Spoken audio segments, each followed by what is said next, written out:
Morning. My name's Mark Brunton. I'm the Operations Section Chief on the Park incident. I'll be giving the operational daily update.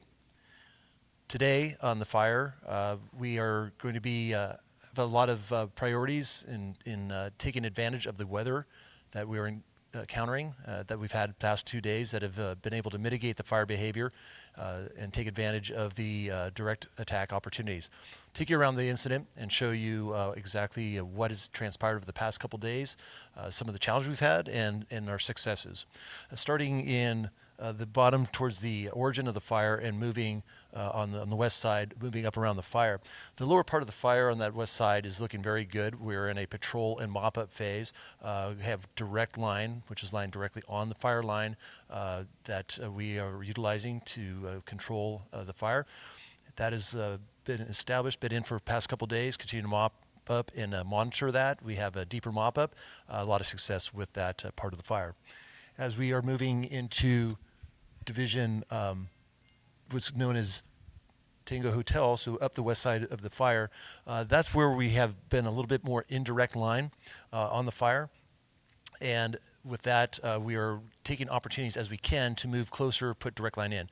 The challenges there, however, is now we start getting into some of the topography, the foothills. Fires hung up into that area, so it makes us more difficult to get in there with dozers and so forth, so we have to utilize hand crews, and it's very laborious work and time consuming, but the crews are putting a lot of the hard effort in there and making taking advantage with this weather conditions when we can do so.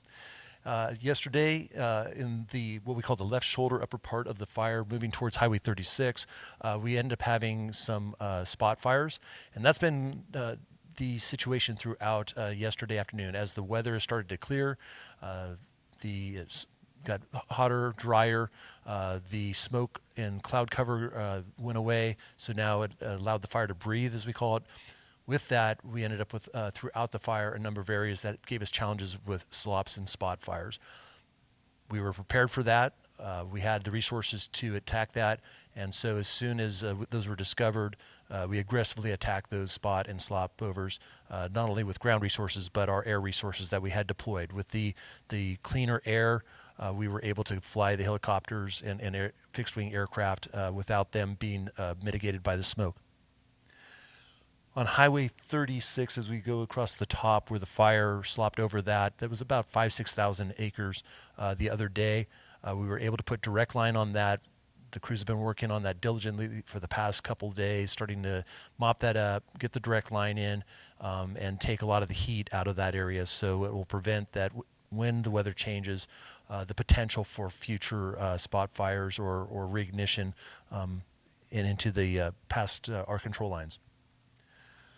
Moving down as we go below Highway 36, down to the Highway 32 corridor, it gets to be more rugged, steep terrain, heavier fuel loading, a little bit more challenging, but crews have been in there past couple days, going direct when they can with their line, going indirect when they cannot, based on the topographical features or the fuel types, to put in some control lines. That work is ongoing and continuous. Area Sky Ranch is looking really good. We had a lot of success out there yesterday. As we moved down the Highway 32 corridor, that's where we had a lot of challenges yesterday. As the weather changed, we started seeing, again, more intensity with the spots and slops. Just above Butte Meadows, we ended up having a spot fire, that went about 150 acres. That was starting to make a significant run based on the topography and the heavier fuels.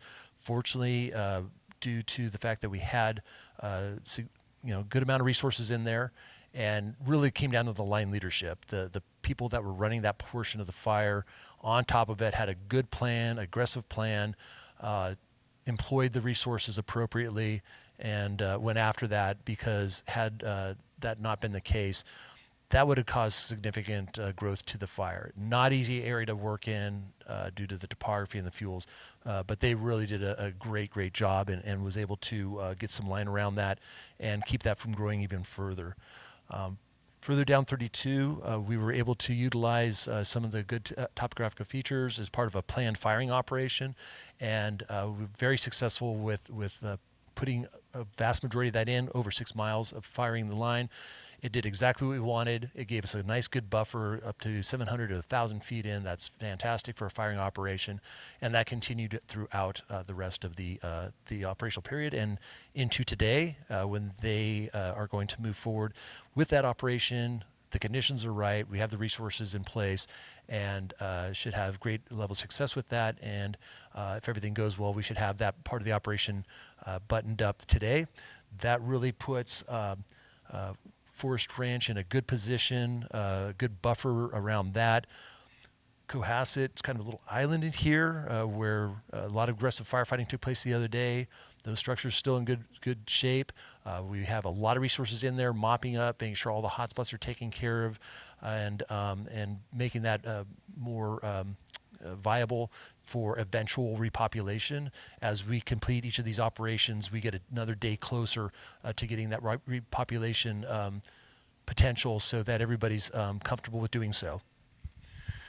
In the Shasta zone, at the very top, that's where there's been a lot of contingency lines put in the event that if the fire did spread further to the north, that we'd be prepared, and those lines are in place and will be completed, that plan, by the end of the day. Throughout the rest of the fire, but in both Tehama and Butte counties, we have contingency plans in place.